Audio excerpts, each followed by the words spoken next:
Detik-detik ratusan motor masuk tol Bekasi menuju Jakarta, polisi buka suara. Curah hujan yang tinggi terjadi di wilayah Indonesia membuat beberapa wilayah terendam banjir. Salah satu yang terdampak adalah wilayah Bekasi yang mengalami banjir di sejumlah ruas jalan hingga merendam ribuan rumah dan kendaraan. Akibat banjir tersebut, memaksa perubahan arus lalu lintas, salah satunya adalah memperbolehkan sepeda motor masuk jalan tol. Pada rekaman yang diunggah oleh akun Instagram @brorondem, tampak ratusan sepeda motor berhenti di depan pintu tol Gabus, Bekasi.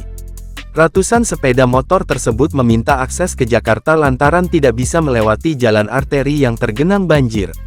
Melihat hal ini, Ka-Induk PJR Cikampek Korlantas Polri AKP Sandi Titah Nugraha menghampiri sejumlah pengendara motor tersebut dan memberi arahan untuk melintas di jalan tol dengan kewenangan diskresi kepolisian. Ini karena keadaan darurat, yang seharusnya tidak boleh motor masuk tol namun karena polisi sayang masyarakat kita kasih akses, ucap Sandi dalam video tersebut. Pengendara motor pun diarahkan untuk berkendara dengan tertib di jalan tol, membuat dua baris dengan pengawalan pihak kepolisian.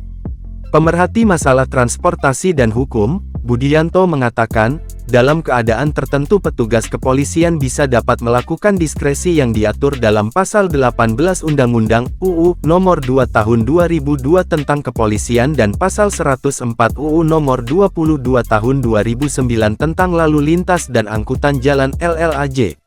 Lebih lanjut lagi, kewenangan diskresi adalah tindakan yang dilakukan oleh petugas kepolisian untuk kepentingan umum.